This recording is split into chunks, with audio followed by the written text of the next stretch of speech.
გამარჯობა, მე ვარ თაკო ბასილია. ეს Wellness პოდკასტია. ჩემი პირველი სტუმარი არის რუსკა ღვამიჩავა, ბრიტანეთის ასოცირებული ნუტრიციოლოგი. გამარჯობა რუსკა. გამარჯობა. ძალიან მიხარია, რომ დღეს ხარ ჩემი პირველი სტუმარი, ჩემ პირველ პოდკასტში. ძალიან მიხარია მეც და იმედი მაქვს ძალიან საინტერესო ახალი პოდკასტი გველოდება წინ. მეც იმედი მაქვს. ჩემი პირველი კითხვა არის დღეს, რატომ გადაწყვიტე ნუტრიციოლოგობა და რა ისტორია დგას ამის უკან, რომ გაგვიზიარო?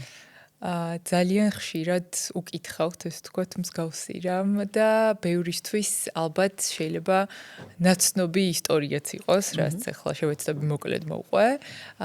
პირველ რიგში ჩემი თინეიჯერობის რაღაც რამდენიმე წელი განსაკუთრებით, როდესაც გინდა რომ ძალიან კარგად გამოიყურებოდე, იყო ძალიან თავდაჯერებული, რაღაცა იდეალურ ფორმაში იყო, რასაც სოციალური ქსელი ვიზუალზე რო გაქვს აქცენტი. ძალიან დიდი, სოციალური ქსელი მით უმეტეს ამ ყველაფერს ხელს უწყობს. არც ისე კომფორტული ასაკი აღმოჩნდა ჩემთვის, იმიტომ რომ ამ გარდატეხის ასაკის პერიოდში ძალიან აქტიურად ვცეკვავდი მანამდე, მაგრამ ტრავმის გამო მომიწია სრულიად გაჩერება რამდენიმე წელი და უცებ საკმაოდ დიდი წონა მოვიმატე, რაც აღმოჩნდა ძალიან დიდი დისკომფორტი, სრული რაღაცა გაუცხოვება ასევე სხეულის მიმართ, ისედაც, როდესაც ყველაფერი იცვლება ამ დროს. და უამრავი რაღაცა უაზრო დიეტაც კი გამომიცდია ჩემ თავზე, რაზეც ეხლა რომ იყვებიან კონსულტაციის დროს, რა თქმა უნდა, ძალიან ნაცნობია. ესე ვთქვათ, შიმშილიდან დაწყებული ძალიან უაზრო მონოდიეტები, როდესაც რაღაცა ერთ პროდუქტს ჭამ და სხვა არაფერს არის. და იზიანებ ჯანმრთელობას რეალურად. თან ისეთ დროს, როდესაც კი ძალიან ბევრი ენერგია გჭირდება სწავლისთვის, უამრავი ახალი გამოცდილება გაქვს, უნდა პროდუქტიული იყო, გონებრივად, ესე ვთქვათ, ჩართული სხვა პროცესებში და ძალიან მნიშვნელოვანი, ესე ვთქვათ, როლი ითამაშა ამ დროს ჩემო ოჯახმა და განსაკუთრებით ჩემო დეიდაშვილმა, რომელიც ჩემი დასავით არის და მასთან ერთად პირველ რიგში დავინტერესდი ძალიან ვარჯიშით. ერთად ესე ვთქვათ, რაღაცა ჩვენი ერთად გატარების დრო იყო, ერთად ვარჯიშობდით და ზუსტად ამ დროს მივხვდი, რომ რაღაცნაირად ჩემი ჰობი გახდა ეს ჯანსაღი ცხოვრების წესი. ჯერ ვარჯიში დავიწყე და მე ამ ყველაფერს მოყვა ინტერესი იმის მიმართ, რომ თურმე შენ როდესაც კარგად ვარჯიშობ და კარგი ენერგიას აძლევ შენს ორგანიზმს, ისიც მე ორმაგად და სამაგად გიბრუნებს, რომ ვიზუალურად როგორ იცვლება ეს ყველაფერი, რამდენად პროდუქტიული ხარ, კარგად გრძნობ თავს და ზუსტად ეს ის პერიოდი იყო, როდესაც ვირჩევდი პროფესიას და ძალიან რაღაცა კონკრეტულად ალბათ საჭირო დროს მოხდა ეს ყველაფერი, გადავწყვიტე ჩავამბარებინა ლონდონში, ვესტმინსტერის უნივერსიტეტში. ხშირად მეკითხებიან რა კურსი გაქვს გაუვლილი, მსგავს ფრაზას, რეალურად ეს არ არის კურსი, ეს არის სრულიად ცალკე პროფესია, ცალკე მეცნიერება ნუტრიციოლოგიის და წავედი ლონდონში სასწავლებლად თვითონ ფაკულტეტს, ბაკალავრის ერქვა ადამიანის ნუტრიციოლოგია. და ძალიან საინტერესო წლები იყო, უამრავი გამოცდილებით თან ისეთ ქვეყანაში, რომელიც ძალიან გიბიძგებს და ხელს გიწყობს, რომ იყო ფიზიკურად აქტიური, კარგად იკვებოდა, რაღაცა მოგიწონოს ეს ჯანსაღი ცხოვრების წესი. ძალიან საინტერესო იყო ჩემთვის შენი პირადი ისტორიის მოსმენა. თუ ვინმეს ეხლა უნდა ჯანსაღად კვების დაწყება, მაგრამ არის ძალიან დაბნეული და არ იცის საიდან დაიწყოს, რას ურჩევდით?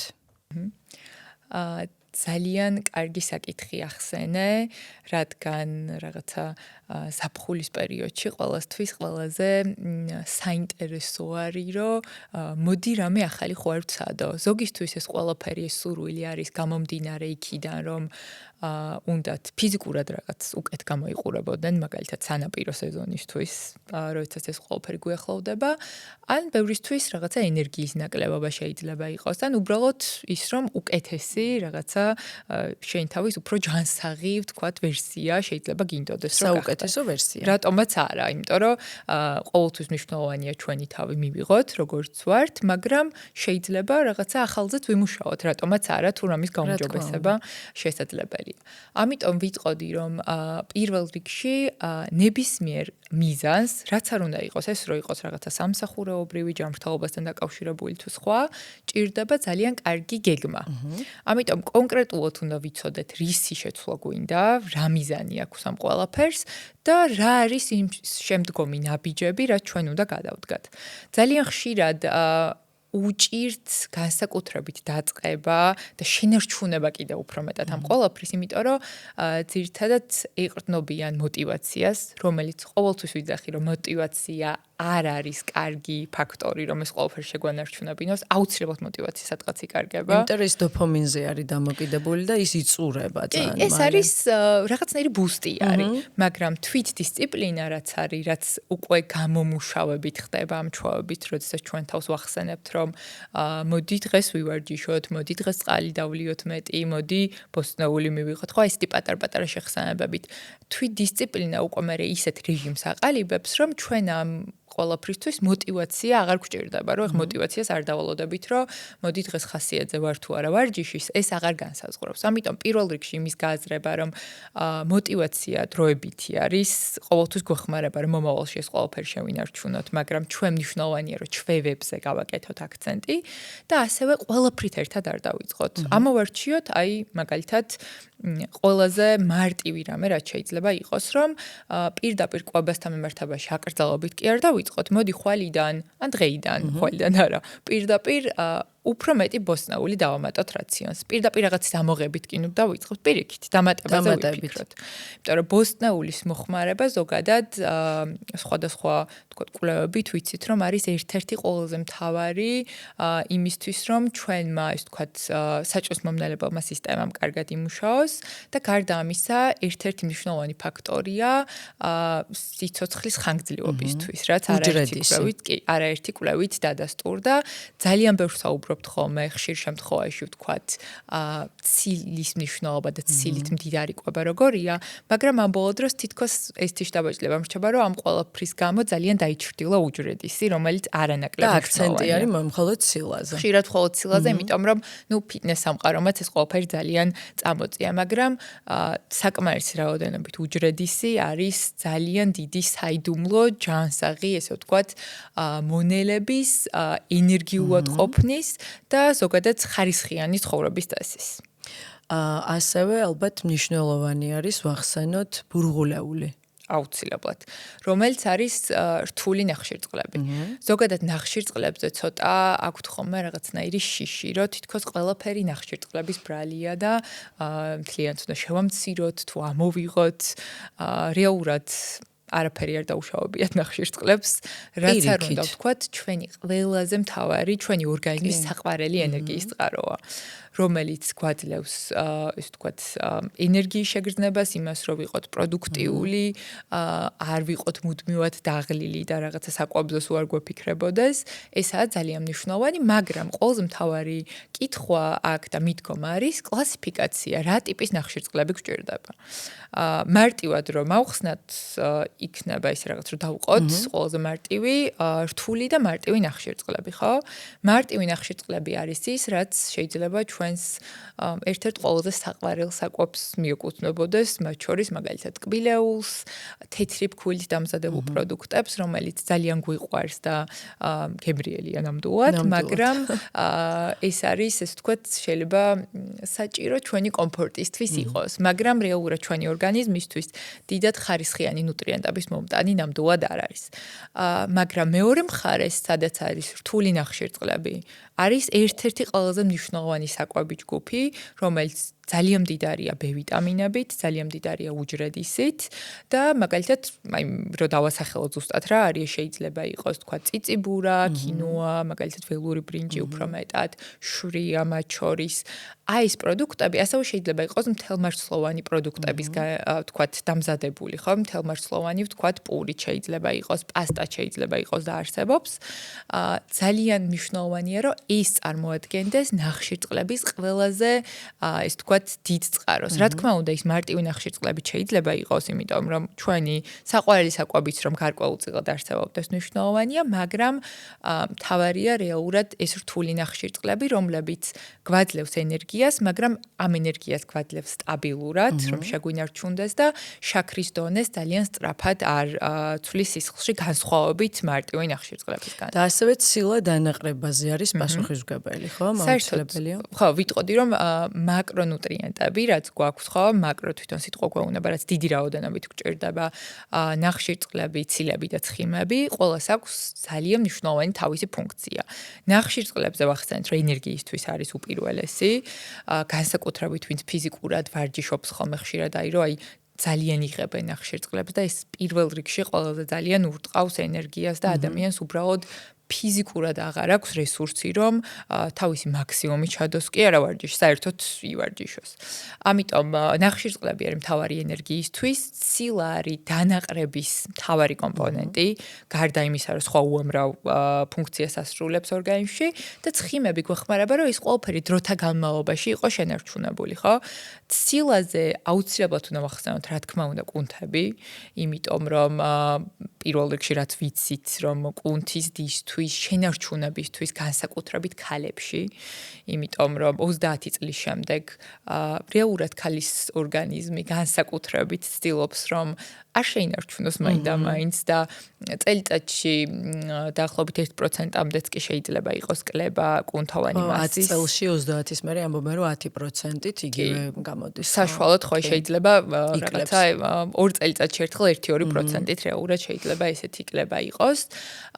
რაც შემდეგ ძალიან ამარტივებს სხვადასხვა ეს თქვათ დაავადებებს განსაკუთრებით რაც თქვათ ასაკთან არის მიბმული, რომ უფრო მარტივად ეს თქვათ ორგანიზმი შეიძლება მოერიოს მსგავსი რამ. ამიტომ კუნთების შენარჩუნება კუნთოვანი მასის ეს არის აუცილებელი თემა და როგორც ცილის მიღება საკმარისი, ასევე ფიზიკური აქტივობა არ დაგვაუწყდეს და რეზისტენტული ვარჯიშები, სადაც ჩვენი ენერგია იდება, გარდა კარდიოსი ძალიან მნიშვნელოვანია. ხშირად ვხედავ, რომ რაღაცა დაუსრულებელი საათებით მხოლოდ დარბიან ბილიკზე, ამ მსგავსი ტიპის კარდიო ვარჯიშებს აკეთებენ, რეალურად ჩვენ გვჭირდება ისეთი ვარჯიშები, სადაც მხოლოდ კი არ დაიხარჯება ეს კუნთი, არამედ პირიქით მის დას და შენარჩუნებას ხელს შევუწყობთ. ამიტომ ეს არის უმნიშვნელოვანესი, თუმცა აქ უნდა ვახსენოთ, რომ ცილა სხვა ბევრი ფუნქცია აქვს. მაგალითად ის, რომ ჩვენი იმუნიტეტისთვის არის უმნიშვნელოვანესი თემა, ანტისხეულები, რაც კოვიდის მერე ყველას ახსოვს ალბათ ეს სიტყვა, იმედი მაქვს, რომ აღარ დაგუჭირდება დიდად, მაგრამ ვიცით, რეალურად ანტისხეულებიც არის ცილები. ამიტომ იმუნიტეტთან დაკავშირებული, ასევე სამშენებლო ფუნქცია ის კუნთების, რაც ვახსენეთ.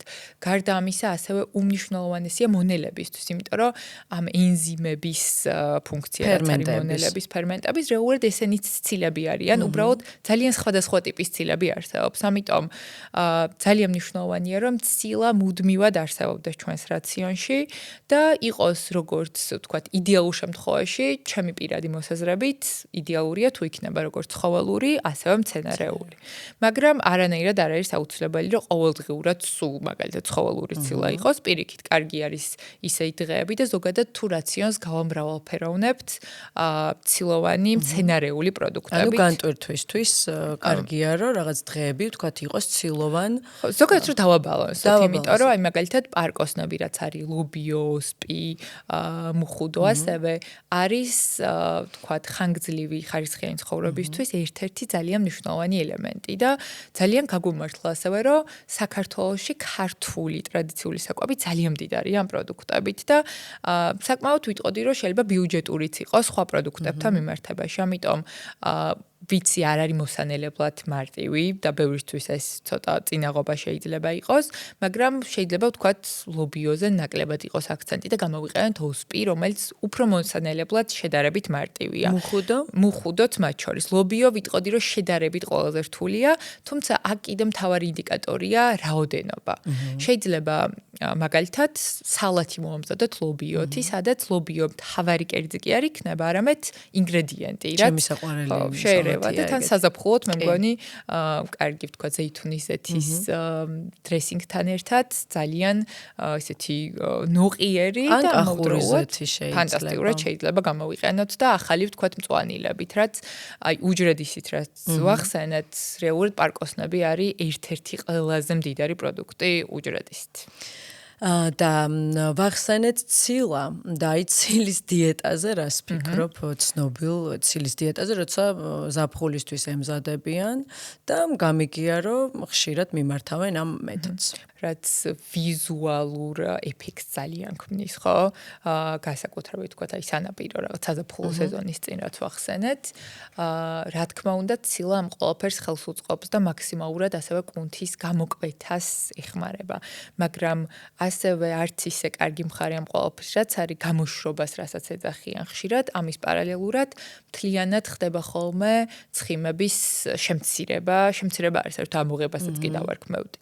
სამწუხაროდ ქალებში ყველაზე ხშირი ეფექტი, რაც ამ ყველაფერს მოსდევს ხოლმე და ხშირად კონსულტაციაზეც აფიქსირებენ, არის ის, რომ ციკლი საერთოდ წყდება და მენსტრუალური ციკლის ესეთი უეცარი შეწყვეტა რეალურად ხშირად იმით არის განპირობებული, რომ ორგანიზმს უბრალოდ იმდენად არ აქვს, ეს ვთქვათ, რაციონში ცხიმი, რომ უბრალოდ მისთვის პრიორიტეტი ვეღარ ხდება, ვეღარ ახერხებს ამ ერთ-ერთი უმნიშვნელოვანესი ფუნქციის, ეს ვთქვათ, რეგულარულად შესრულებას. ანუ მაღალცილოვანი დიეტა ქალებისთვის არ არის რეკომენდირებული. მაღალცილოვანი დიეტა შეიძლება იყოს, ყვება მშვენივრად, მაგრამ თუ ეს ბევრისთვის ეს ნიშნავს ხოლმე იმას, რომ ამ დროს ცხიმები მთლიანად არის ამოღებული.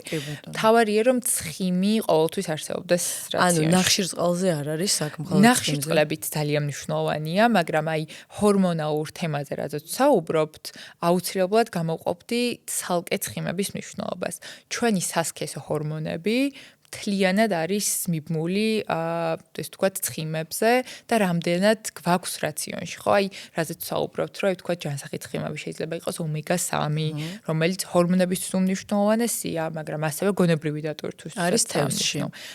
ყველაზე ხარისხიანი რაც არის ნამდვილად თევზში, რომელიც შეიძლება იყოს ორაგული, შეიძლება იყოს სკუმბრია, ასევე ჩიაში, ხო? ჩიაშიც არის კი მცენარეული ხდება, მათ შორის ცელის თესლშიც. და ცვლის ჩიას მარცვალი თევზის ომეგა-3. ვერანაირად, იმიტომ რომ EPA და DHA, რაც არის ერთ-ერთი მთავარი კომპონენტი ომეგა-3-ის, რეალურად ესენი გვხდება უფრო ცხოველურ წყაროში.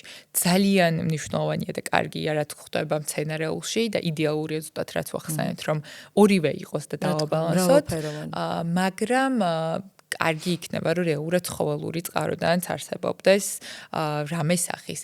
ოღონდ აქ საუბარი არის რეალურად ცხიმიან თევზზე, იმიტომ რომ რაც არის მაგალითად ან თინუსი, ან თეთრი ფერის შეფერილობის თევზი, ისინი არის ფანტასტიკური ცილის წყარო, მაგრამ ნაკლებად ცხიმის. უფრო ორაგულის ტიპის, რომელიც სკუმბრია შეიძლება იყოს რეალურად რაც ცხიმიანი არის თვითონ, ხო, მარტოსიმუქეზე არ არის. მარტოსიმუქეზე არის, იმიტომ რომ შეიძლება ცოტა მოთეთრო შეფერილობა თქონდეს, მაგრამ მეტად ცხიმიანიც იყოს. კი, საკმაოდ სუთხის მდიდარია ცხიმით. როგორ ვიკვებოთ ჯანსაღად განსაკუთრებით დატვირთული რეჟიმის დროს?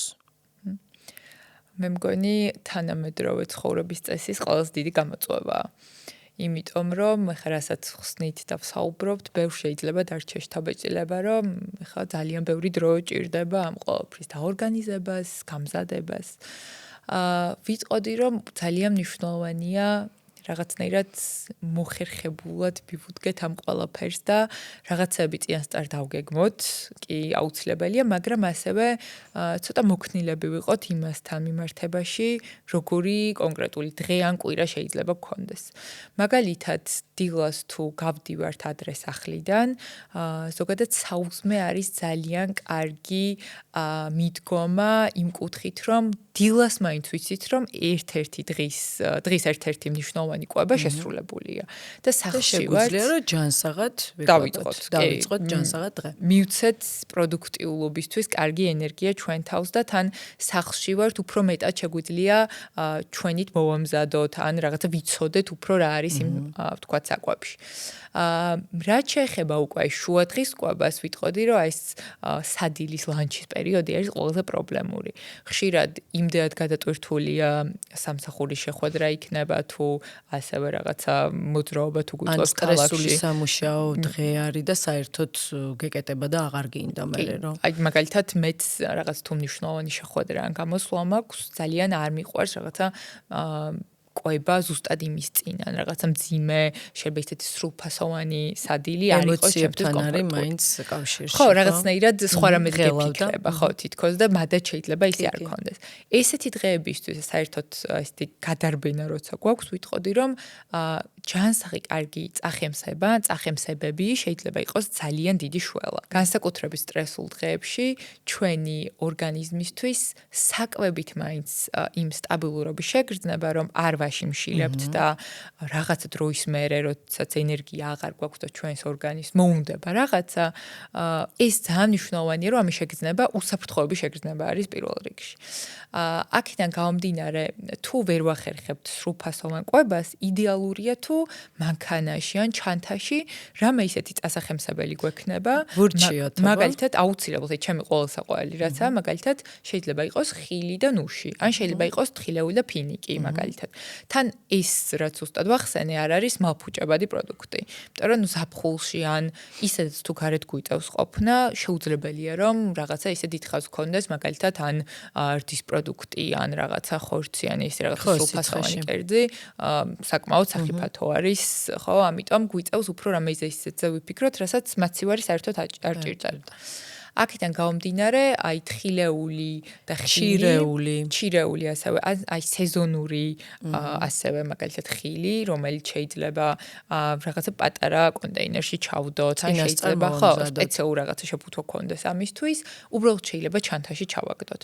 თუ მანქანაში შეგვიძლია რომ ჩავდოთ და დავტოვოთ, იდეალური, მაგრამ ნებისმიერ ვარიანტში აი პატარა რამე კომპაქტური დამიჯერეთ, რომ ძალიან მოგვეხმარება დღის განმავლობაში. რაც შეეხება თვითონ უშუალოდ სადილს, ვიცი რომ ბევრი ადამიანს უწევს ამ დროს მაგალითად გამოძახება, იმიტომ რომ ხშირად შეიძლება უბრალოდ საერთოდ ვერ ახერხებდეს, ან არსებობს ისეთი დღეებიც, როცა ვერ ვახერხებთ სახლიდან წამოღებას, ხო?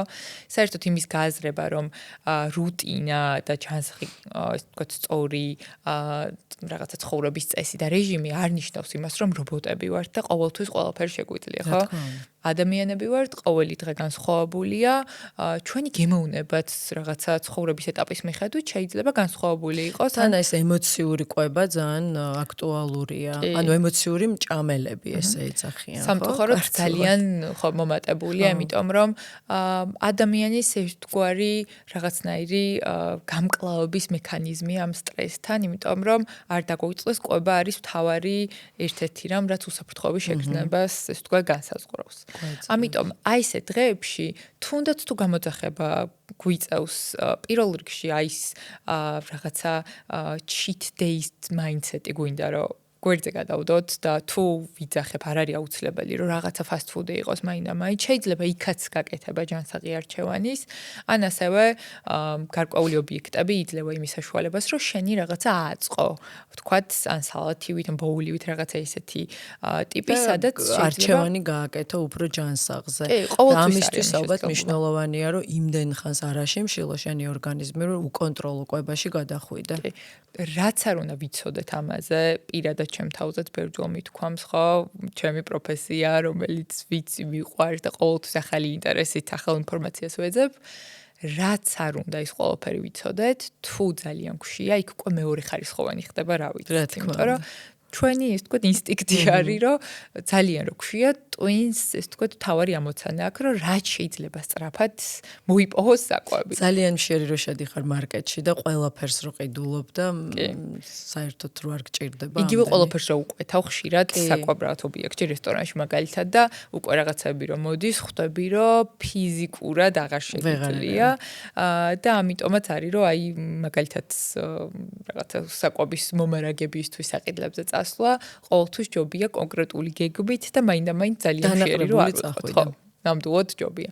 ამიტომ ვიტყოდი, რომ ისე შევხედოთ ცოტა განსაკუთრებით რთულ დღეებში ჩვენ თავს, რომ არა უშავს ჩვეულებრივი მომენტი არის ცხოვრების, ვერ ვიცხოვროთ სულ ყველაფრის დაგეგმვის, არც საინტერესო არ იქნება, ვიტყოდი, რომ სპონტანურობა ცოტა საჭიროა.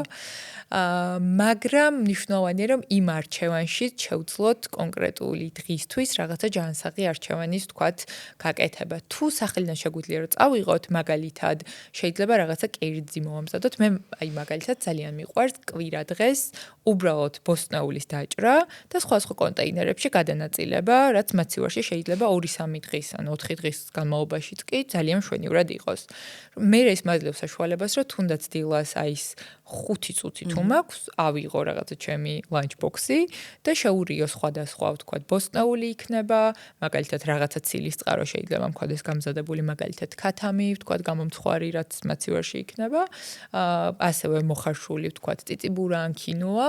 ტუნას კონსერვზე რას ფიქრობ? ასევე ტუნას კონსერვი შეიძლება იყოს. კი ვეთანხმები იმას, რომ ყოველდღე მუდმივად კონსერვის პროდუქტის ჭამა შეიძლება არ იყოს საუკეთესო, მაგრამ ჩემთვისაც კი ძალიან ასე ვთქვათ, კარგი გამოსავალი ყოფილა დატვირთულ დღეებში, როდესაც აი მაგალითად ესეთ რაღაცა ქათმის ან ცილის პროდუქტის მომზადებას დრო ჭირდება, ხო? უბრალოდ გახსნი და მზად არის.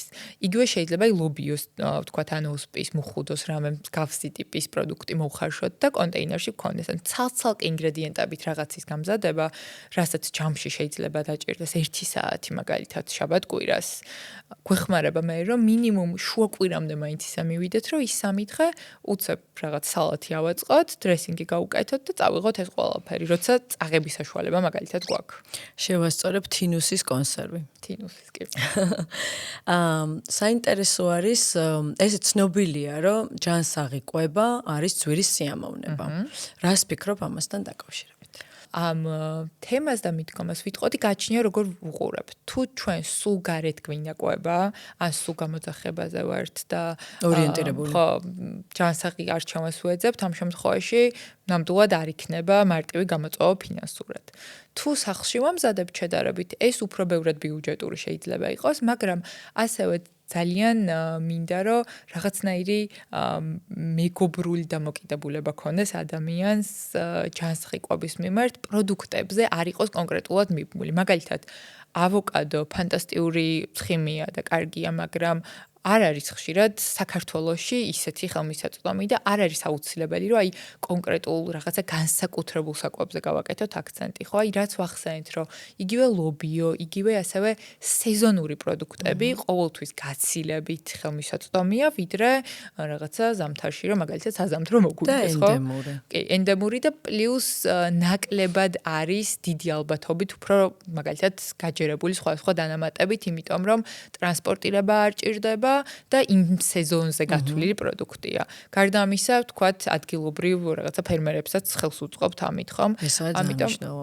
ამიტომ რაღაცნაირად გარემოზე ზრუნავთ და ეს ყველაფერი ჩვენი ჯანმრთელობისთვისაც საკითხია. საკუთარ თავზე, ნამდვილად. ამიტომ ვიტყოდი, რომ ერთი რომ აი ეს სწორი გათვლები მნიშვნელოვანია და ასევე მეორე საკითხი 2020 წლის მონაცემებით ამერიკის შეერთებული შტატების მაგალითზე რომ ვთქვათ დაახლოებით 50 მილიარდი იხარჯება ჯანდაცვაში იმ დაავადებების კურნალობაზე, ეს ვთქვათ, რისი გამომწვევის ერთ-ერთი მთავარი ფაქტორიც არის მაგალითად არაჯანსაღი კვება. აქ შედის მეორე ტიპის დიაბეტი, გულსის ძარღვთა დაავადებებიც მათ შორის, ამიტომ შეიძლება მეორენაირად დავსვათ ეგ კითხვა, რომ რამდენად ზვირიჭდება შემდეგ ამ დაავადებების კურნალობა.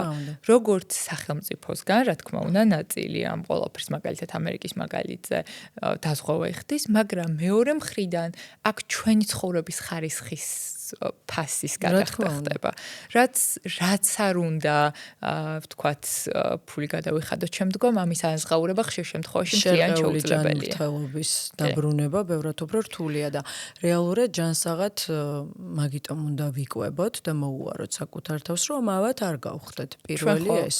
რეალურად ამ ყველაფერს ვაკეთებთ. რეალურად იმისთვის, რომ ჯანსაღი და მაღალი ცხოვრების ხარისხი გქონდეს და ქრონიკული დაავადებები, ვისაც გამოუცდიან ოჯახის წევრი ყავს და მეთანხმება, რომ მუდმივი მედიკამენტები, მუდმივად რაღაცების კონტროლი, ეს ვთქვათ, მუდმივი რაღაცნაირი გათვლა და ასევე სიფრთხილე არც მარტივი რამეა, რაც ასაკის მატებასთან ერთად ამის რისკი ისედაც იზრდება, მაგრამ ყვება და ჯანსაღი ყვება არის ის ინვესტიცია, რასაც ეხლა რომ ჩავდებთ ამ ყველაფერს, ამას ხვალ არ გვებრუნებს, მაგრამ ორმაგად და 100 მაგად გვებრუნებს 20 და 30 წლის შემდეგ. ამიტომ ეს არის ძალიან დიდი ჯანმრთელობის ინვესტიცია, რაც ჯანმრთელობისთვის არის უმნიშვნელოვანესი. ასევე მნიშვნელოვანია, რომ დავაკვირდეთ საკუთარ თავს, პროდუქტიულობას, ხასიათს, იმიტომ რომ ცუდი კვების შემთხვევაში მე ცუდ კვებას დავარქმევ. პრობლემა გვაქვს მენტალურ ჯანმრთელობასთან ასევე. მაგრამ ხშირ შემთხვევაში ამას ყურადღებას არ ვაქცევთ და გონია რომ სხვადასხვა მიზეზებისგან არის ეს გამოწვეული. მენტალურ ჯანმრთელობაზე ძალიან ბევრი უნდა ვისაუბროთ ყველანაირ ასპექტში და განსაკუთრებით კვების კუთხით. ბევრმა ადამიანმა ჯერ კიდევ არ იცის რამხელა გავლენა აქვს თქვათ ფიზიკურზე შეიძლება იცოდეს, მაგრამ არ იცოდეს მენტალურ ჯანმრთელობაზე რამხელა გავლენა აქვს რეალურად კვებას. ჩვენ ის თქვათ რა ენერგიასაც ვაწვდით ჩვენს ორგანიზმს, ხო? ნებისმიერ საკვების სახით. კარგი იქნება ეს თუ ნეიტრალური ისე დავარქვათ, ნეიტრალურად შევხედოთ. ეს ყველაფერი ის რაღაცნაირი საწვავი არის, ხო, ჩვენი ორგანიზმისთვის. ეს გამოიყენება როგორც ფიზიკური ჯანმრთელობის ამ უამრავი სისტემის ფუნქციონირებისთვის, მაგრამ ასევე მენტალური და გონებრივი, თქვათ, ატვირთვისთვის, რაც საჭიროა. ჩვენ ვართ ის, რითაც ვიკვებებით, როგორც ვინელებთ იმ საკვებს და ასევე რა ფიქრებითაც არის ჩვენი გონება მოცული. და ეს სამივე ნაწილი ძალიან უკავშირდება რეალურად კვებას. იმ დროში, სადაც ასევე პანიკური შეტევები, შფოთვები, ზოგადად სტრესული გარემო ძალიან გახშირებულია, ძალიან მნიშვნელოვანია, რომ კვების ასპექტის კუთხითაც ვიზრუნოთ ამ ყველაფერზე. განსაკუთრებით აი არასტაბილური შაქრის დონე და მუდმივად დიდი რაოდენობით ეს თქვა შაქრით მდიდარი არც ისე ჯანსაღი პროდუქტების მიღება რეალურად ჩვენ არაერთი კულევით ვიცით რომ შფოთვას ამ ყველაფერს თქვა აძლიერებს და კარგად კვებავს. რეალურად ასევე ის საკვები, რაც ანთებას ხელს უწყობს, ხო, აი რომ დავასახელოთ რაღაცა ყოველდღიური სამეული, რაც იქნება შაქრით მდიდარი პროდუქტები, არაჯანსაღი ცხიმები, რაფინირებული შაქრით. რაფინირებული შაქრით კი აქ გულისხმობს დამატებული შაქრით მიღებული, ვთქვათ, პროდუქტები, გარდა ამისა, ვთქვათ, არაჯანსაღი ცხიმები, ტრანსცხიმები პირველ რიგში რაც არის. რაფინირებული ზეთები, მარგარინი მათ შორის და ვთქვათ, დიდი რაოდენობით შეიძლება ნაჯერი ცხიმების, ვთქვათ, რაც ცხოველური პროდუქტებიდან გვაქვს, რაც გარკვეული დოზით მნიშვნელოვანია, მაგრამ არ გვინდა ეს მთავარი წყარო გახდეს ცხიმების და ასევე ალკოჰოლი, რაც არის ძალიან მნიშვნელოვანი. და გადამუშავებული პროცესირებული ხორცი, ესეც. რეალურად ეს სამივე ძალიან მნიშვნელოვანი თემა არის მაშინ, როდესაც ჩვენ მუშაობთ მენტალურ ჯანმრთელობაზე, გვინდა ამ ყველაფრის გაუმჯობესება და ასევე ამ ანთებითი პროცესების შემცირება. შფოთვა ხშირად ასევე შეიძლება უკავშირდებოდეს კიდე ერთი კომპონენტი ჩდება აქ, მაგალითად ძალიან დიდი რაოდენობით კოფეინის მიღებას. რაც ვთქვათ, აი ქართულ რეალობაში მე მგონი დამეთანხმები, რომ ძალიან ზოგადად მსოფლიოში და საქართველოს განსაკუთრებით ძალიან ბევრი ვართ, მე მგონი ყავის მოყვარული ადამიანები. რაც სვამ შენ თვითონ ყავს. მე თვითონ სვამ, მაგრამ ამ ყველაფერზე ძალიან დიდი დაკვირვება ჩავატარე და ასევე ისიც მნიშვნელოვანია, რომ ცხოვრების სხვა ეტაპზე რაღაცები იცვლება. განსაკუთრებით ქალის ორგანიზმში, განსაკუთრებით გარემოს ცვლილებასთან ერთად და მაგალითად ეხლა ჩემი ორგანიზმი ბევრად უფრო სენსიტიურია კოფეინის მიმართ და აღარ სვამ იმდენ ყავას, რამდენიც შემეძლო მაგალითად დაახლოებით 3 წლის წინ. აქედან გამომდინარე, კოფეინის თემამ შეუძლია ძალიან გამძაფროს შფოთვა. კოფეინი არის, რა თქმა უნდა, ხშირად ამბობენ ამას, რომ რაღაცაზე ბუნებრივია. რაღაც რომ ბუნებრივია არ ნიშნავს, რომ ულიმიტოდ იმის მიღება შეიძლება უსაფრთხო იყოს და რაღაცას არ იწვავდეს, ხო? რა დოზა არის კოფეინის, ვთქვათ, რეკომენდირებული. ხო, ვიტყოდი რომ ეს არის ძალიან ინდივიდუალური თემა. ასევე ძალიან საინტერესოა, რომ 2014 წელს გამოქვეყნდა ძალიან საინტერესო მასშტაბური კვლევა იყო, რომელიც განხილვაც ჰქონდა Harvard უნივერსიტეტს, რომ დაახლოებით 14-15%-ით ნაკლები იყო გულსისძარღვთა დაავადებები იმ ადამიანებში, ვინც 60 ჭიქა ყავას მაიცვამდა დღის განმავლობაში, ხო? ეს ასევე არის მეორე ნაწილი ამ ყველაფრის, იმიტომ რომ კარგი ხარისხიანი ყავა ჩვენ ვიცით, რომ არის ანტიოქსიდანტების ფანტასტიკური წყარო, მაგრამ გააჩნია ჩვენ ასევე ამ კოფეინის ამ დოზით მიღება რამდენად შეგვიძლია. თუ კონვერტაცია შეუძლია კოფეინის ორგანიზმს, შეგიძლია მიიღო ყავა. და ასევე შეიძლება უბრალოდ რაღაც ეტაპზე ადამიანს არ უნდადეს. მაგალითად, მე როდესაც ვიცი, რომ რაღაცა გამოსვლა მაქვს ამ პრეზენტაციამ მნიშვნელოვანი რაღაც ღონისძიება, ესეთი წესი მაქვს, რომ ამის წინ არასდროს არ ვსვავ ყავას. იმიტომ შფოთს გმატებს. ისედაც, როდესაც აი ეს ფონი არსებობს, რომ რაღაცა შეიძლება იყოს რაღაცა უფრო ღელვა იყოს. მაინდა-მაინც ძალიან არ ნერვიულობ მაგრამ ამის ფონი არსებობს. ასევე აი რაღაცა გამოცდების წინ, ხო? აი მახსოვს, როდესაც სტუდენტი ვიყავ, მაშინ დიდად არ ვიყავ ამ სენსიტიური, მაგრამ არ ვაკვირდებოდი დიდად და უფრო მნიშვნელოვანი იყო, რომ პროდუქტიულობისთვის და კონცენტრაციისთვის ის ყავა მინდოდა. ესეც არის, ესე ვთქვათ, კონცენტრაციისთვის ძალიან სერიოზული ბუნებრივი კარგი სტიმულატორია რეალურად ყავა და pre-workout-ად პირადად ჩემ თავზე ძალიან კარგად მოქმედებს. მაგრამ მნიშვნელოვანია, რამდენად კონცენტრაცია ექნება ამ ყველაფერს, თუ პირიქით კონცენტრაციაში და ფოკუსში შეგვიწყობს ხელს, თუ პირიქით უკვე შფოთვაში გადავა ეს ყველაფერი. ამიტომ შეგვიშლის ხელს.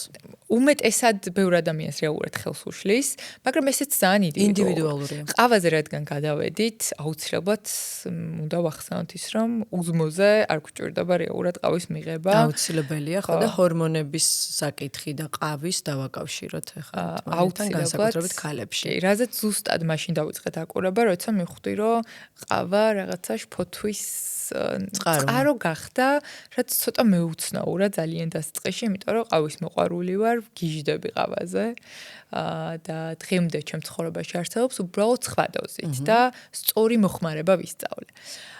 უზმოზე ყავა ხშირად იტახიან, რომ არ მშია და დავლევ უბრალოდ ყავას და ეს არის ჩემი საუზმე. ჯერ შევთანხმდეთ, რომ ყავა საუზმე არ არის. რეალურად თვითონ შავ ყავაზე როცა საუბრობთ, მას აქვს 0 კალორია. ანუ რეალურად ჩვენს ორგანიზმს ენერგია, ეს რეალური ენერგია ამით არ ეძლევა. ჩვენ ორგანიზმს ვატყუებთ იმ კოფეინის და ადრენალინის რაღაცნაირი ბუსტით, ხო, რომელზეც იძულებულია რომ გაქაჩოს და გაქაჩავს, იმიტომ რომ კოფეინის ფუნქცია, ესე ვთქვათ, ეს არის. მაგრამ ასევე მაშინ როდესაც ჩვენ დილას რო ვიღვიძებთ, ჩვენი კორტიზოლი საკმაოდ მაღალია დილას, იმიტომ რომ მის ფუნქცია ეს არის. ამაზე არის კორტიზოლი გვაღვიძებს. კორტიზოლი, ხო, რაც აუხსნათ არის სტრესის ჰორმონი.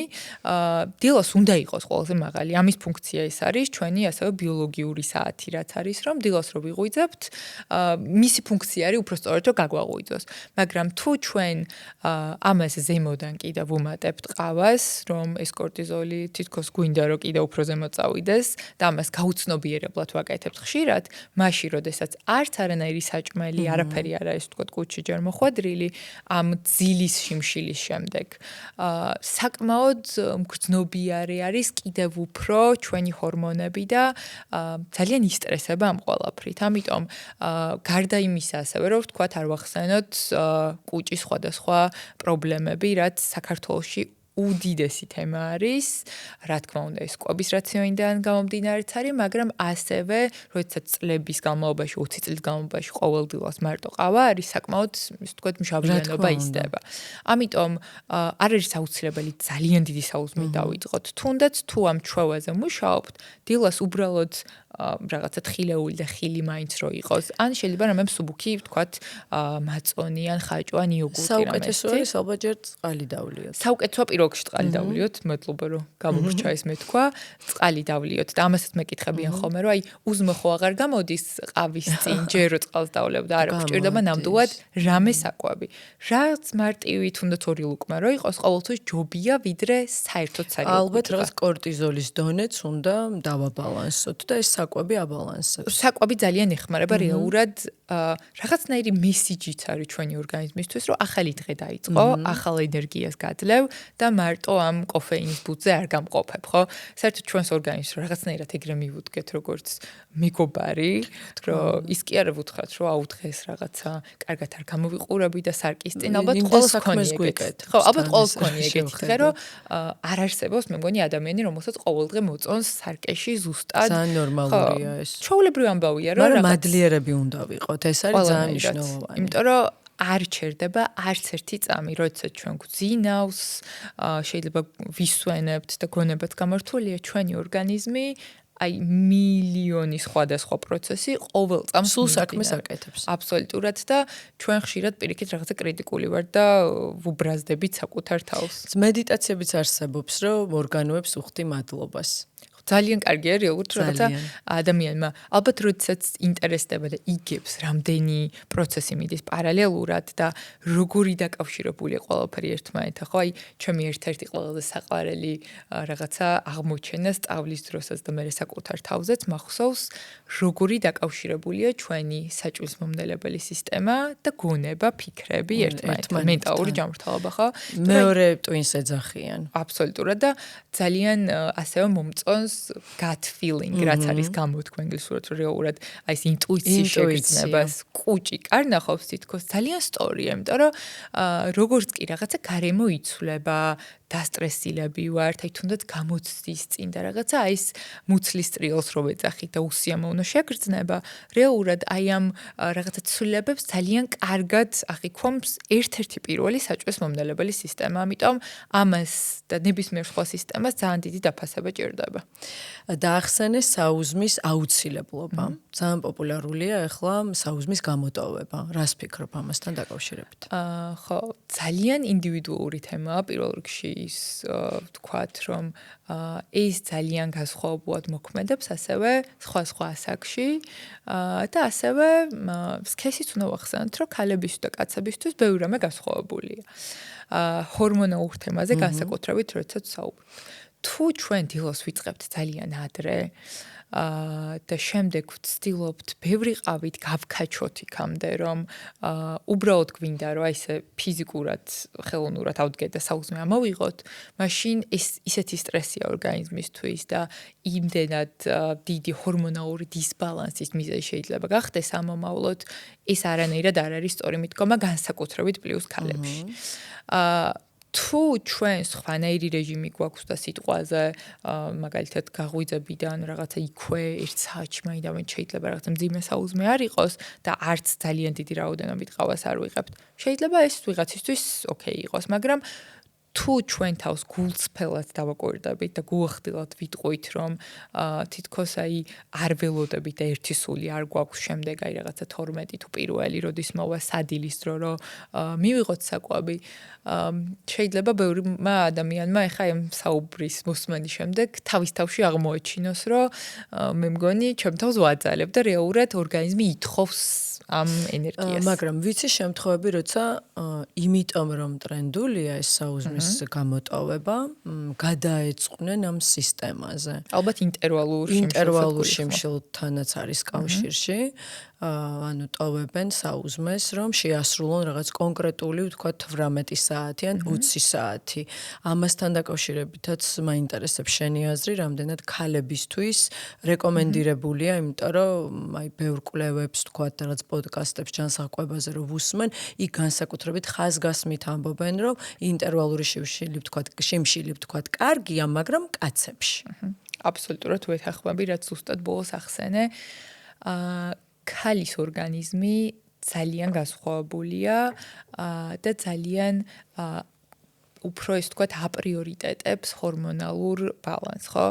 პირველ რიგში რაც არის აი ეს სხვადასხვა ფაზები ჰორმონალური, გარდა ამისა, ვთქვათ, მენსტრუალური ციკლი, რომელიც ძალიან მნიშვნელოვანია, ვთქვათ, პირდაპირ ინდიკატორია ქალის ჯანმრთელობის, რომ თუ რაღაცა დაირღვა, ან რაღაცა ცვლილება არის, ან საერთოდ ამოვარდა, პირდაპირ ატყობინებს ორგანიზმი ქალის, ეს ვთქვათ, ჯანმრთელობის შესახებ, რომ რაღაცა მოხდა და მნიშვნელოვანია, რომ ამას დროულად მივხედოთ.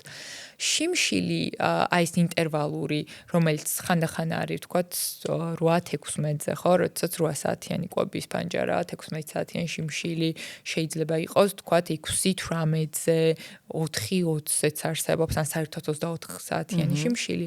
მე ვიტყოდი, რომ ეს ძალიან უნდა ისადაგებოდეს მაშინ ადამიანის რეჟიმს.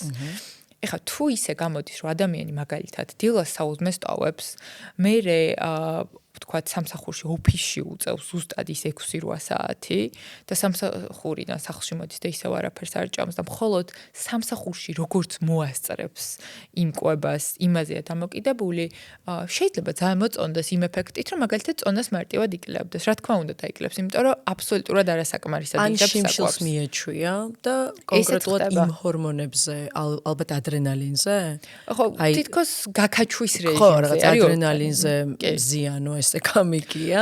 შიმშილი უყვართ და ის მომენტიც არის კიდე რომ აი შიმშილის მერე არის ფაზები, როცა ძალიან რო იშიებ და მერე იკვებები, იმ ხელას სიამოვნებას გაძლევს და აი აქედან გამოწვეულიც შეიძლება იყოს ეს ჩვევა. მაგრამ რამდენად ჯანმრთელია? ხო, კვების რეჟიმები ეგრეთ წოდებული რაღაცა ცოტა დიეტას თუ დავარქმევთ, საკმაოდ აზარტული არის ბევრი ადამიანისთვის. და შეიძლება ხშირად საშიში იყოს მსგავსი ტიპის რაღაცა რეჟიმთან თამაში, ხო? ამიტომ ვიტყოდი, რომ ქალებისთვის დიდხნიანი შიმშილობა ჰორმონებისთვის არანაირად არ არის კარგი იდეა. ხშირ შემთხვევაში თან ზუსტად რაც ვახსენეთ, ცდილობენ ხოლმე რომ აი რაღაცა ძლივს მივიდნენ ამ შუადღის კვებამდე, როცა ორგანიზმი პირდაპირ გატყობინებს, რომ არ უნდა მსგავსი ტიპის კვების რეჟიმი. ნუ რაც არის ვთქვათ 16 საათიანი, ეს შედარებით სუბუქია და შეიძლება რომ ადამიანი ზოგადად ამ რეჟიმში საერთოდ რო არ იცოდეს რომ ამას რაღაცა 16 საათიანი ქვია, ვთქვათ, ისეც იკვებებოდეს, ხო? მაგრამ რაც არის 18, 20 და 24 საათიანი შიმშილი, ვიტყოდი რომ უმეტეს შემთხვევაში, უმეტესობისთვის, განსაკუთრებით ქალებისთვის ეს ძალიან დიდი სირთულეა.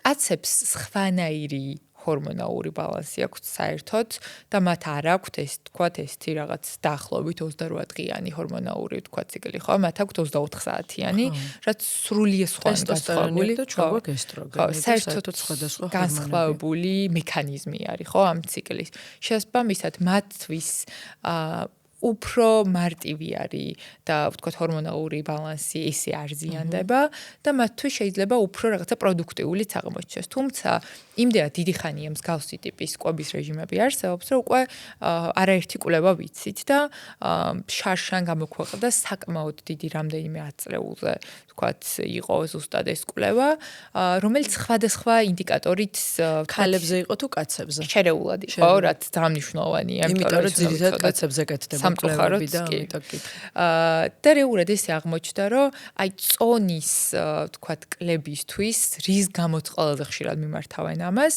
ადამიანი რეალურად იმ კონკრეტულ საკვებს 24 საათში რაღაცა ფანჯარაში შეჭამდა თუ გადაანაწილებდა, დიდი განსხვავება არ იყო. მაგრამ იყო გარკვეული ინდიკატორების გაუმჯობესება, მაგალითად შაქრის რეგულაციის კუთხით. თორე სხვა შემთხვევაში 24 საათის განმავლობაში როგორ გადანაწილდება ეს კვება, დიდი მნიშვნელობა არ აქვს. მაგრამ ალბათ ძალიან დიდი მნიშვნელობა აქვს რითი ვიკვებებით ამ 24 საათის განმავლობაში.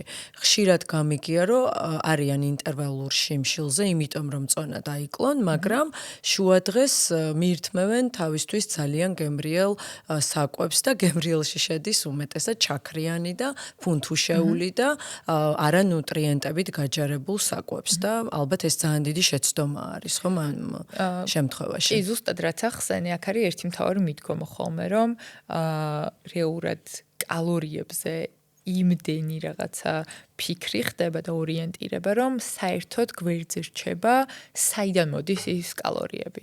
ანუ ერთი არის რაოდენობა, თქვათ საკვების, მაგრამ ხარისხი ვიტყოდი, რომ პირადად შემოსაზრებით ხშირ შემთხვევაში უფრო მნიშვნელოვანია. რა თქმა უნდა. იმიტომ რომ საიდან ვიღებთ იმ ენერგიას და საკვებს, ზუსტად ის განსაზღვრავს მერე ჩვენს ორგანიზმში ამის შეთვისება, პროდუქტიულობა, მენტალური ჯანმრთელობა. ანუ ძალიან უაზრობა არის ჩემთვის მხოლოდ რაღაცა კალორიების ცვლა, მსგავსი ტიპის რეჟიმის გამოყენება იმისთვის, რომ რაღაცა მაგალითად დღეში ერთხელ ჭამოდა მარტო რაღაცა fast food-ი და სხვა არაფერი, ხო? რა თქმა უნდა, ამით დაიკლებს ადამიანი, იმიტომ რომ ცოტა რაოდენობით კალორია შეიძლება მიიღოს. ჯანმრთელობას მაგრამ ამას საერთოდ არაფერი საერთო არ იქნება ჯანსაღყვებასთან. ამიტომ კალორიების თვლა არანაირად არ ნიშნავს მაინდა-მაინც ჯანსაღყვებას. დაკლება წონის და ზოგადად ნაკლები წონა არანაირად არ ნიშნავს იმას, რომ ჯანმრთელობას არ განსაზღვრავს. მაინდა-მაინც შეიძლება ჯანმრთელი იყოს. ამიტომ მნიშვნელოვანია, რომ ამ ყველაფერს მივუდგეთ კომპლექსურად და გვისმოდეს, რომ ადამიანის ორგანიზმი რაღაცა კალკულატორი მარტო არ არის, რომ ამდენი კალორია, ვთქვათ, მივცეთ და მერე დავხარჯოთ, ხო, იგივენაირად ან რაღაცა ვაკონტროლოთ სხვა ტიპის, ვთქვათ, ვოჩი ან ხო, გაჯეტებით ჩვენი კალორიული ეს ესეთი მარტივი რაღაცა ფორმულა არ არის ხოლმე გამიგია რომ თქვათ ვარჯიშობენ და ამდენი კალორია დავწვი და ეხა მაქვს იმის უფლება რომ მივირთვა მაღალკალორიული რაღაც სწრაფი კვების კერძი. არანაირად არ ვარჯიშობთ რომ მარტო ისაკვები დავწვათ, ხო? ძალიან არაჯანსაღი მგონია ფიზიკური აქტივობის რაღაცა იგივე მიდგომა, რომ მე მარტო ვარჯიშობ იმიტომ, რომ გუშინ რაღაცა შევჭამე, ან უნდა შევჭამო. დღეს ეს არის ძალიან აქტუალური. საქართველოში ყოველ შემთხვევაში აქტუალურია, სხვაგან არ ვიცი. ხო, ბევრისთვის ვიტყოდი, რომ დასაწყისი შეიძლება იმის გამო იყოს, რომ რაღაცა მინდა დავარეგულირო ჩემი მაგალითად რაღაცა კალორიული ბალანსი, მაგრამ როდესაც იწყებენ ვარჯიშს და მე ხედავენ ამას რამდენი სხვა სარგებელი შეიძლება კონდეს განწყობა, საჭმლის მონელება, ასევე ის რომ უფრო ის თქვა პროდუქტიული ხარ და კარგად გძნობ თავს, ხო? რამდენი ცილა უნდა მივიღოთ დღის განმავლობაში და განსხვავებული არის თუ არა ეს ქალებსა და მკაცებს შორის? ზოგადად 1 კილოგრამზე უნდა მივიღოთ დაახლოებით 0.8-დან 2 გრამამდე ცილა. საკმაოდ დიდი შუალედია და ის განპირობებულია და დამოკიდებულია იმაზე, როგორია მაგალითად ჩვენი ფიზიკური დატვირთვა, რა არის კონკრეტულად ჩვენი მიზანი კონკრეტულ რაღაცა დროის მონაკვეთში. აქედან გამომდინარე, თუ ეხლა ვინმე ვთქვათ გვიყურებს, ვიც ფიქრობს, რომ აი მოდი ცილით გავამდიდრებ ჩვენ. ან შეიძლება გვიყურებს და ფიქრობს, რომ საკმარისად ცილას მოიხმარს, მაგრამ რეალურად აკლდება ცილა და ამის გამო აქვს მოთხოვნილება უფრო მეტი ნახშირწყლების მირთმევის, ან თქვათ, უფრო მეტ შაქარს ეტანება. ხშირად ის დანაყრების რაღაცნაირი ნაკლებობა სურო, თქვათ, საკვებს ვთავართ, მაგრამ რაღაცა გვინდა. ხშირად არის ზუსტად იმით გამოწვეული, რომ აი რაღაცას რო ეძებ. ხო, სახში რო ყველაფერი გიდა რომ ნახო სადრა დაგჭა, შემოგჭა. ხშირად არის იმით გამოწვეული, რომ რეურად ცილით დიდარი საკვები არ იყო, ან დღის განმავლობაში ვერ მივიღეთ საკმარისად. ამიტომ დასაწყისისთვის ვიტყოდი, რომ თითო კილოგრამზე 1 გრამი ცილა მაინც რო იყოს აუცილებელია ნამდვილად. თუ ფიზიკურად აქტიური ვართ, შეიძლება 1.5-იც იყოს, ან შემდეგ კიდევ უფრო მეტად გავზარდოთ, მაგრამ დასაწყისისთვის რაღაცა თავიდანვე ძალიან დიდი რაოდენობით დავიწყოთ, საერთოდ არ არის აუცილებელი. შეიძლება 1 გრამი იყოს, თქვათ 1 კილოზე, ეს რო ვთქვათ, მაგალითად თუ ადამიანი არის, მოდი ავხსნათ სიტყვაზე 60 კილო, 60 გრამ ცილას ნიშნავს დღის განმავლობაში, მაგრამ თუ ვთქვათ მუდმივად ვარჯიშობს ფიზიკურად აქტიურია, შეიძლება ორმაგიც იყოს, მაგალითად იყოს 100 ან 120 გრამით დღის განმავლობაში. ამიტომ ეს ძალიან არის კონკრეტულ მიზანზე და ცხოვრების რეჟიმზე დამოკიდებული. და ახლა ჩვენ საუბრობთ, თქვათ 60 გრამ ცილაზე და შეიძლება მაყურებელმა იფიქროს, რომ კონკრეტულად 60 გრამი რაღაც ცხოველური ცილაზეა საუბარი და რაში შედის და რა რაოდენობით ეს ცილა რო აგვიხსნა. აი მაგალითისთვის პრინციპის რა ვახსენოთ, კონკრეტულად თქვა თუ რაღაცა მოვძებნით 100 გრამ პროდუქტში, ყოველთვის შეიძლება მარტივად ვიპოვოთ მითითებულიც არის, ან შეიძლება ვთქვათ ინტერნეტშიც ვნახოთ 100 გრამ პროდუქტზე რამდენი, ხო? ვთქვათ 60 გრამი ცილა არ ნიშნავს 60 გრამ ქათმის ხორცს მაგალითად, ხო? აი ვთქვათ 100 გრამ ქათმის ხორცში დაახლოებით საშუალოდ შეიძლება იყოს 25-30 გრამი ცილა მაგალითად. მაგრამ გონია რომ განსხვავდება კიდე ქათმის გულმკერდში უფრო მეტი ცილა არის ვიდრე ვთქვათ სხვა ნაწილში. ფილეს ნაწილს რაც ვთახით გულმკერდის ამაში არის ყველაზე დიდი რაოდენობით. ვთქვათ შემდეგ 100 გრამში 25 გრამი დაახლოებით. მეტი შეიძლება იყოს, კი, მეტი შეიძლება იყოს. წითელ ხორცში ვთქვათ 100 გრამ ხო, ძალიან დამოკიდებულია ის იმაზე, რამდენად ცხიმიანი ვთქვათ არის განსაკუთრებით ხორცის ვთქვათ ნაჭერი. ამიტომ ვიტყოდი რომ აუცილებელია თვითონ პროდუქტს, რასაც ვთქვათ, ამ ყიდულობთ, ან გვაქვს თუ შეფუთულია, ვთქვათ, ძირითადად არ არის ჩვენთან შეფუთული, ალბათ ჩვენ თვითონ ხორცი ხო ნაკლებად, მაგრამ სხვა რაც არის მაგალითად, ან რდის პროდუქტი, ვთქვათ, აი ხაჭო არის ერთ-ერთი კაი მაგალითი, ასევე თინუსი, რაც ახსენე, ყოველთვის მნიშვნელოვანია რომ ვნახოთ, რომ იმ კონკრეტულ პროდუქტში 100 გრამში რამდენი ცილა შედის. თვითონ კომპანიებიც კი განსხვავებული არის რეალურად, რომელიც ამ კონკრეტულ პროდუქტს უშვებს, შეიძლება ძალიან მსგავსი იყოს, მაგრამ წარმოებელზე ბევრი რამე არის დამოკიდებული. უღრმესი მადლობა მობრძანებისთვის. ძალიან საინტერესო საუბარი გამოგვევიდა. მიხარია. და იმედია რომ კიდევ მესტუმრები. აუცილებლად და ბევრი წარმატებები. დიდი მადლობა.